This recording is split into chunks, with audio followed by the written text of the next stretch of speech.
Welcome to an all-new episode of Work in Progress with John Lane and Will Barfield. This podcast explores leadership traits under stress with a special guest each week. We use a simple and accurate OAD assessment to identify key personality traits or superpowers, as well as the shadow side, kryptonite traits that appear when we're under stress.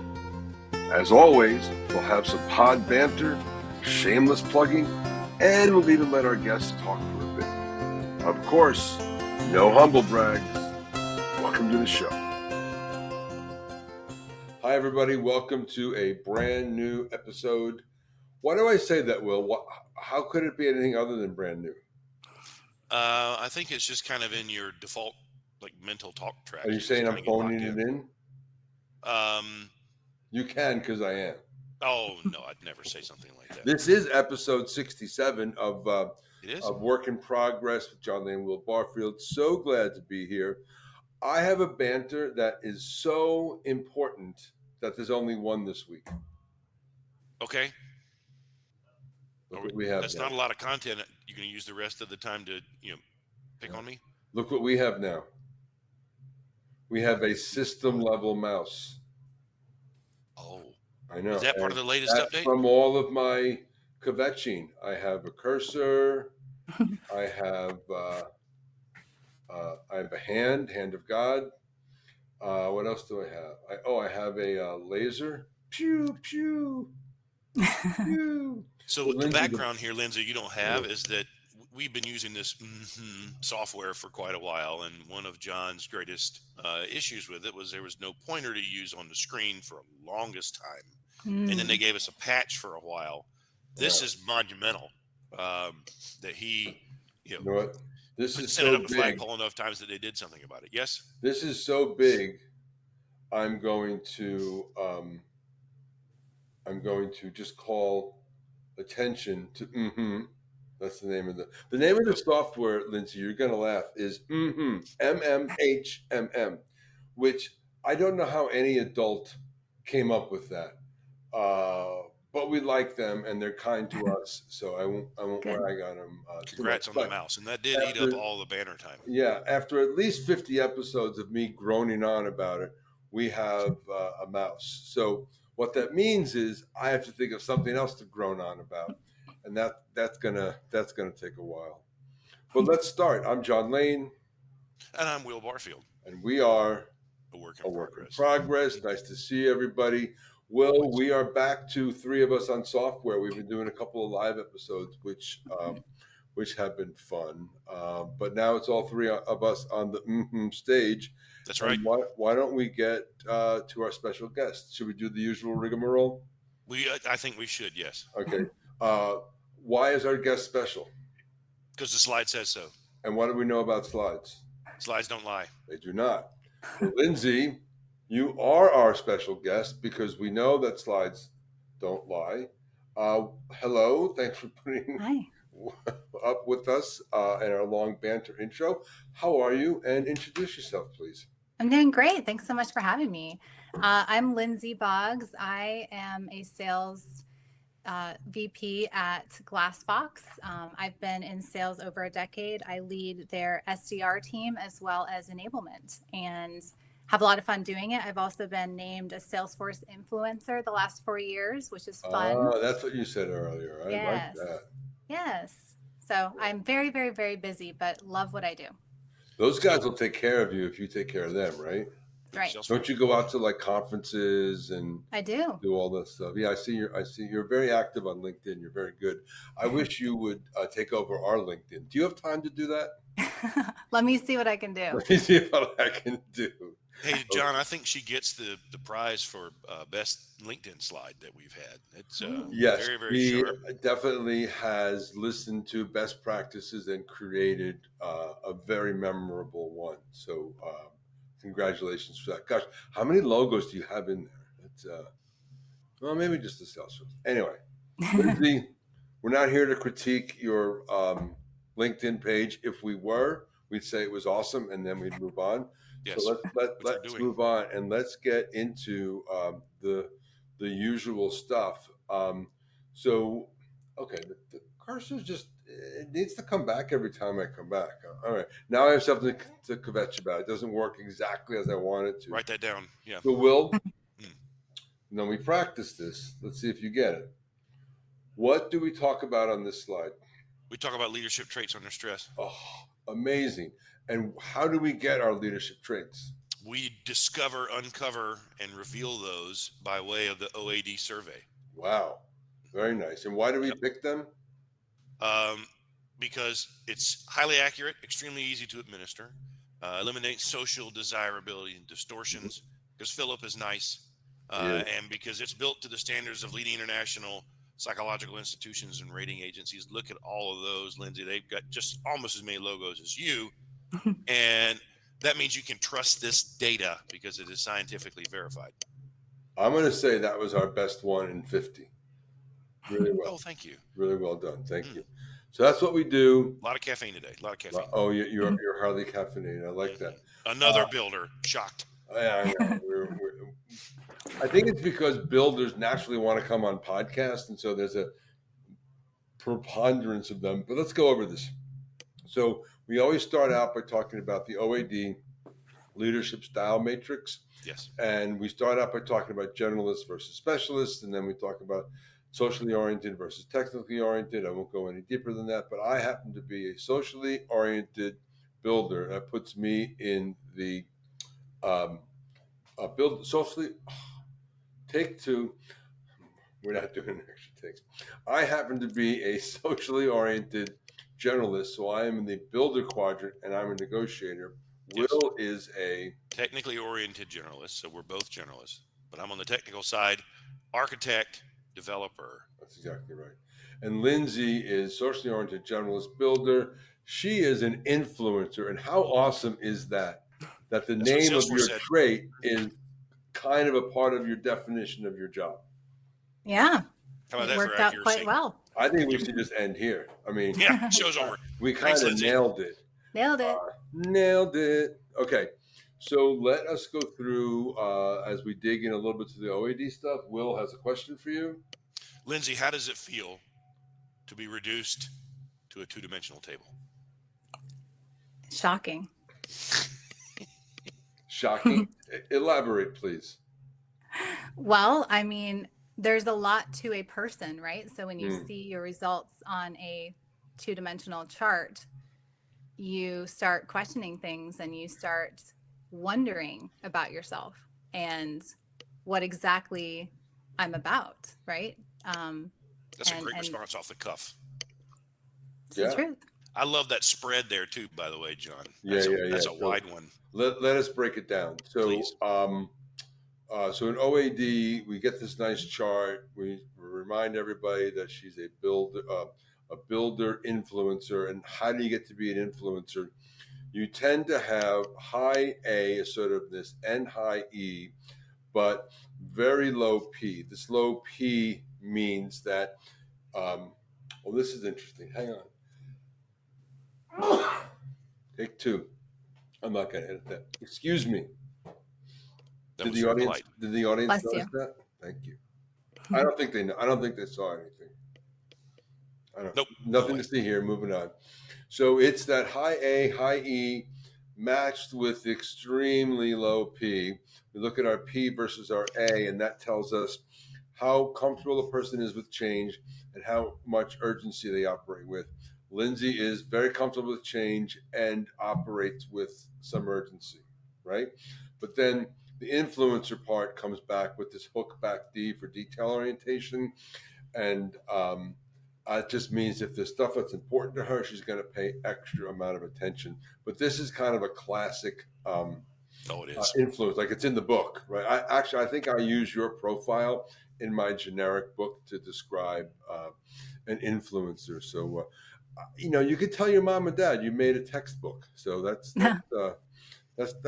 But excellent. Okay, so now we're going to get into it. I'm going to build out a couple of your system-generated superpowers. Maybe, Will, why don't you take over?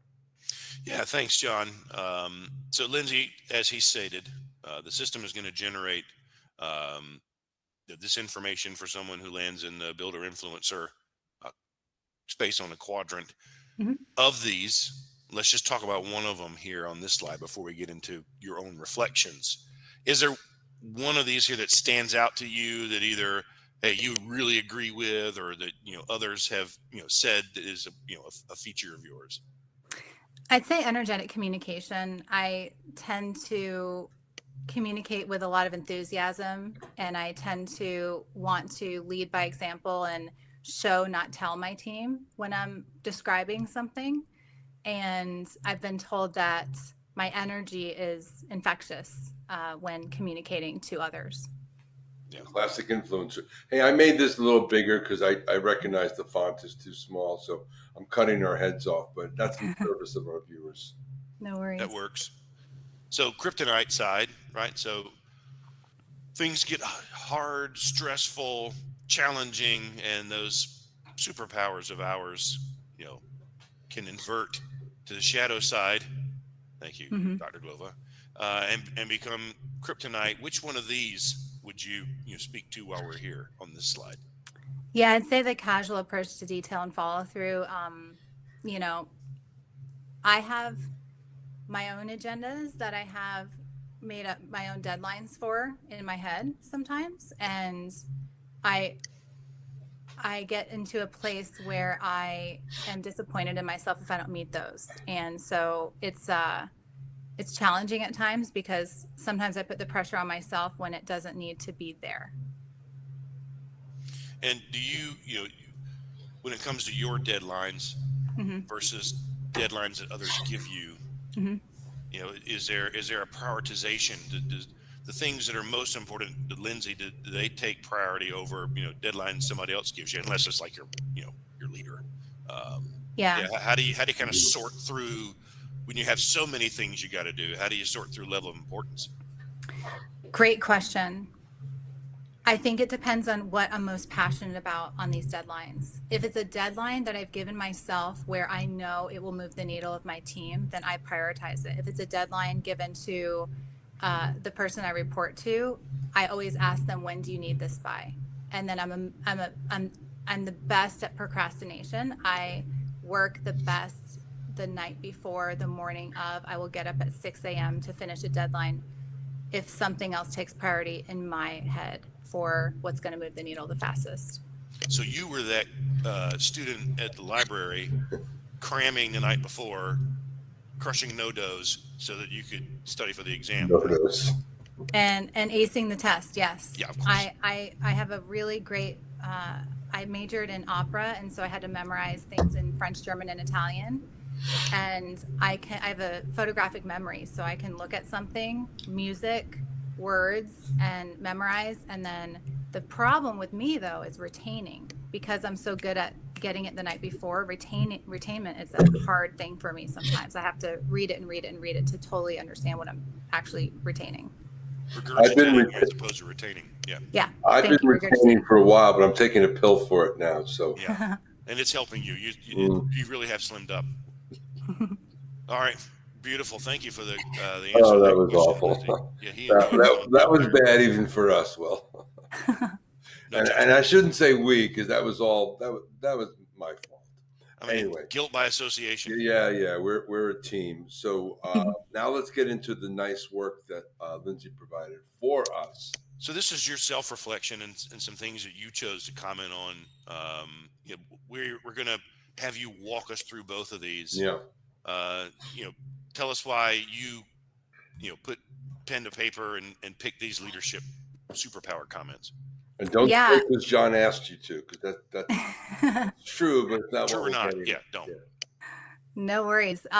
Adaptability to change. I mean, I am always there are always things out of my control. There are always things that I have to adapt to, whether it be, oh, we're going to try work from home for a week and I'll see you back in a week. And then COVID happens and then we never go back to the office. Whether it be a go-to-market strategy, we were on plan A to do all this and then we have to shift to plan Z, totally opposite of what we were planning. So I am I work really well under change because look, there are so many things that worked 5 years ago in prospecting that don't work anymore, or Right. worked a year ago, or worked 6 months ago that don't work. So I have to always be able to change. It's great. And then the second one, again, energetic communicator. I am of the belief, and it's true, I believe that we are with people we work with more than we are our own families Monday to Friday. So we might as well make it a great place to work and thrive together. And we win as a team, build a culture of winning at work. And we might as well make it fun while we're there and lead by example. So that's, I think, my leadership superpowers. And also, attention to mental health is a big deal for me. I've had a lot happen in my lifetime that has led me to needing mental health support. And so I always try to facilitate a comfortable environment with my teams around mental health. Before we leave the slide, real quick, John. So, yeah, I've known Lindsay for a while. Her universe and mine have crossed over multiple times, given Yeah. that she's in kind of software and startup and tech. That ability to shift, that adaptability to change is it has to be in the DNA for the world that she has chosen to live in, Yeah. because from running out of funding to product market fit's not there to getting acquired. I mean, there's so many things. Yeah. You think one thing's happening Tuesday and then Wednesday the world's inverted. So she's had to be able to flex with that. On that second point, Lindsay, how challenging was it for you because of that, the draw to social and the energy that you get from being around others, to go to that COVID world so quickly and have to be a really virtual and separated? Because work changed, and particularly in tech, they were like, everybody goes home, we're 100% remote, done. Yeah. And how difficult was that shift for you? Oh, it was incredibly difficult. I used to travel once a month at least, and being in lockdown at home and not having my alone time where I desperately need to decompress after the end of a busy day at work. Not having that, and then having kids at home on top of it 24/7, and my husband has a stressful job, and it's just it was really tough to adapt to that. But over time I made it work. I think COVID brought out the worst in some folks, in the sense of the fact that we don't have the water cooler talk anymore. We don't have coffee breaks. We are just next meeting, next meeting, next meeting, next meeting, no break. And so I've actually scheduled 15-minute breaks here and there to go outside and see this, see daylight, right? So it's important. It is. Thank you. Yeah. That was great. I'm actually, this will be long in the rearview mirror by the time your episode comes out, but next week I'm talking at an Activate Good, Good for Business conference thing, and I'm on a panel talking about remote work, and we have some great people from like Loading Dock and The Right Place and Raleigh Founded, excuse me. Yep, They're going to be talking about how they set up their remote work, which is great because that's their expertise. The perspective I'm bringing is that no one misses their commute, right? But just because you're at home and productive or somewhat productive doesn't mean it's the right environment for you. So you and I are alike, Lindsay, in that we're both social creatures. So I could be super productive at home, but meeting after meeting and not seeing other people. Like my favorite part of the day is the lunchroom, right? And going and see who am I going to sit with, who's in today. Then the other side, there's technically oriented people who need long breaks of uninterrupted work. And they're working at home. The spouse comes home with groceries, kids come home from school, dog wants to go out and play. They're super frustrated because they can't get to the work that they need to do uninterrupted. So just as what you said just brought that up for me, which is that remote is different for everyone. And again, no one misses their commute, but are they in a place where they can actually do the work that they need to do and the work style they need to do it in? Right. So it's nice to see that you're on top of that with your team. They're lucky to have you. Thank you.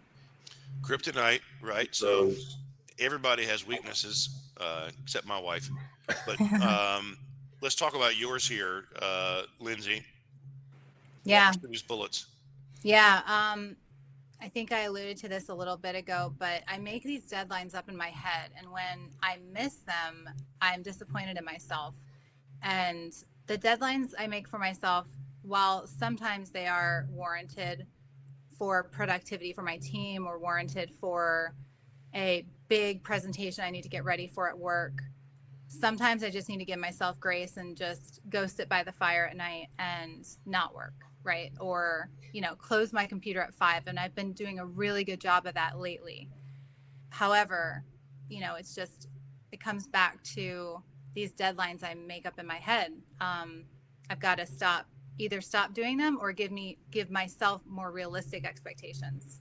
You're really good at deadlines because I do these show books with everybody, and most of the time I am like knocking on doors and pulling teeth. Like, I need this to do the pod, Right. and like you were 2 days ahead of your deadline. So A, thank you, but B, you're a deadline girl. Yeah, you just you set a deadline and you do it. Yep. Yeah. My biggest kryptonite on this page is impatience. I get that trait from my dad. It's talked about at the dinner table all the time. And it's something I struggle with at home, something I struggle with at work. An example is, if the team isn't using something I've spent, countless hours on, or maybe I didn't even spend countless hours. It could have been something I put together for them. And if they're not using it, I get impatient because I did that so they could be productive and efficient. And if they're consistently having to ask, where is this? Where is this? Like, please bookmark it again. So I get a little bit impatient on that. I hope some of them listen to this. Yeah. And then repeating myself, I could get impatient in that. I see from time to time, definitely, if again there's something that I know that there's a playbook for and we've gone through it multiple times, going through it the 6th time I get impatient, etc. And my dad and I are just wired very similarly. He was in sales as well, and that's our kryptonite, both of us, is just being impatient. And it comes from home as well. I'll get impatient if we don't get something done in time. It's hard. It's who you are, right? It doesn't like turn on at work and turn off when you close the laptop. Right. Exactly. You want to bump So this, Will? Yeah. I'd love to roll right to close here. Lindsay's done a great job of self-reflection. It's clear that that's something that is part of how she views herself as a leader. This is an exercise in that, Lindsay, taking the assessment and then doing the homework with John, and then us having the pod today. Mm-hmm. Probably brought up some things that you are very familiar with, and maybe surfaced some things that you hadn't thought about recently, but need to make sure that you're cognizant of. How do you take what we've done here with you and apply that to the leadership work that you're doing, whether it's in the office, at home, or online with your social presence? How do you benefit and gain from this exercise? Yeah, it was really enlightening. Some of the things were just affirmations for me that I read about myself, and that felt good because I felt like I was heard, and I felt like what I embody was truthful.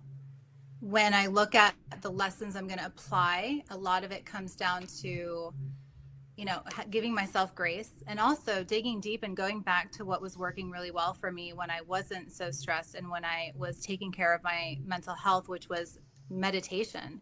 And when I think about the impatient part of me, and today was the first day that I went outside and got my meditation app out, and I hadn't done that in months. I mean, probably half a year. It's been 6 months since I've done it. And so and it was only 5 minutes, but you know what? Those 5 minutes brought clarity for me. So getting back to basics on what I know works for Lindsay to be successful and mentally, sound. I love that you said you felt heard. I was doing one of these readouts with somebody who had kind of a particular, call it a rare pattern. And she stopped me halfway through of showing it, and she was almost welling up, and she said, I feel seen from this. And Mhm. I think you brought a lot more self-awareness into this. So it's more, as you said, it's an affirmation. But I Mhm. do, on occasion, have people just go, yeah, yeah, yeah, yeah. That's me. That is who I am, and I can share it with others, and they can maybe get closer to understanding me. So Mhm. that's one of the reasons I love the work that we do. I love what you both do as well. It was really insightful and helpful, and I appreciate it. Super glad. Will, guess what? It's time to find out Mm, who might be next. If Lindsay enjoyed this and was inspired by it, or just wants to put somebody under the heat lamp of pressure that's applied when they come on this show, is there somebody you'd say would be a good next guest for us? I would love if you would do it with Leslie Douglas from the Sell Better team. Awesome. wait, Leslie, what's the last name? Leslie Douglas, Douglas. Douglas. Great. Sell Better team. After the show, I'll follow up with you, and we'll make an outreach. That's awesome. And Great. we are coming to the end. Lindsay, I just want to make an extra thank you because you hung with us. I know we had you scheduled a couple of times, and business travel showed up, Yeah. and that happens, and we appreciate that. And that you stayed with us and made it on is just really thoughtful. So thank you again. I'm John Lane, I am Will Barfield. and all three of us are a work in progress. Lindsay, That's thank true. you. Thanks, Lindsay. Thank Awesome show. you. Thank you. Work in Progress is a podcast presentation of Slipshod Productions, available on LinkedIn and YouTube. Executive produced and starring John Lane and Will Barfield. Talent booking, production, and editing by John Lane. Thanks for watching. See you next week.